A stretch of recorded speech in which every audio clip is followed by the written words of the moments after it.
Hey folks, do you like monsters? Vampires in particular? Because this is a video on how I put together this vampire bat lamp. I'm going to show you a little bit about how it went together and talk about some of the materials and tips that I have.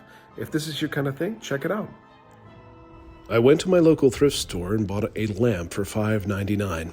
Then I started to build the shape of the head that I thought that I'd need for the bat. I always have to kind of start with the head in order to be able to inspire myself for the rest of the project. If this starts to look good, I find that I have more energy for the project.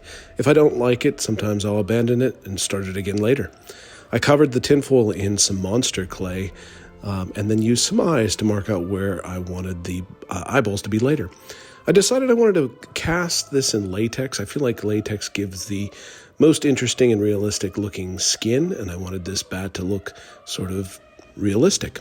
Then I started building a reservoir around the bottom of the monster clay sculpture.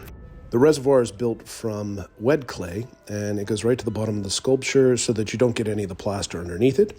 I covered it in a little bit of furniture polish to keep the plaster, this is hydrocal, from sticking to the clay. After that was mixed thoroughly, I used my fingers to kind of try to get all the little bubbles out of it. And I skipped this step, but I cleaned out the mold and then put latex in it, let that dwell for a couple of hours, poured it out, and this is what we had after an evening of sitting there waiting for it to cure. I then foamed the back of that head with some Loctite foam and stuck a PVC elbow in there to act as a receptacle for the neck. I needed to get a body together, so I took a piece of PVC 3/4 inch and I slotted it, and it happened to fit. I measured it to fit directly down over the back of the lamp. Now, this was a function of this type of lamp. If you didn't have this type of lamp, there's no reason you couldn't run that PVC all the way to the base of the lamp and secure it to the bottom of the lamp that way and have it on its own independent pole away from the base of the lamp.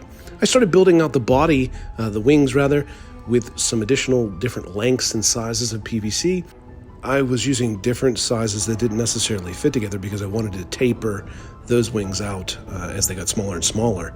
And I built out the body with a bit of newspaper and masking tape and then covered that entire body in a layer of Loctite foam.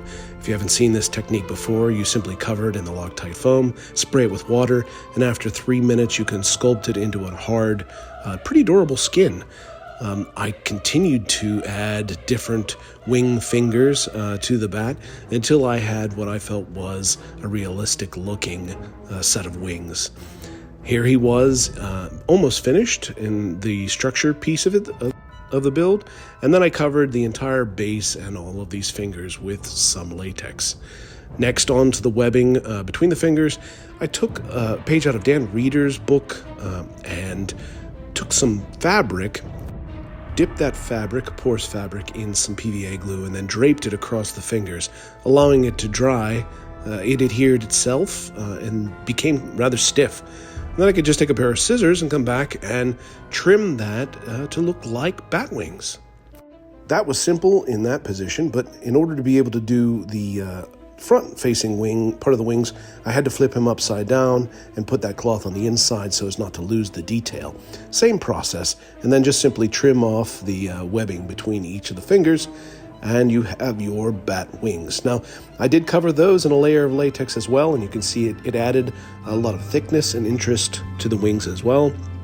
And I wanted to create some feet for him, so I sculpted those out of some polymer clay, baked them in the oven, and attached them later on. I took some wood stain and colored the body and the wings, starting at the top and working my way down and then wiping it off with a cloth, just like you would apply stain to anything. And I used a stain, wood stain, because it allowed the light from the lamp bulb to continue to come through the wings. I started hairing the creature by just starting on the back of the head and working my way up. This is, I was just sort of creatively looking at what looked good, dry fitting it, then cutting it, and then gluing it into place. This is the back panel that covers up most of the back of the bat. I took a poll from the people that followed my TikTok account, and the consensus was they wanted red LED lights for the bat.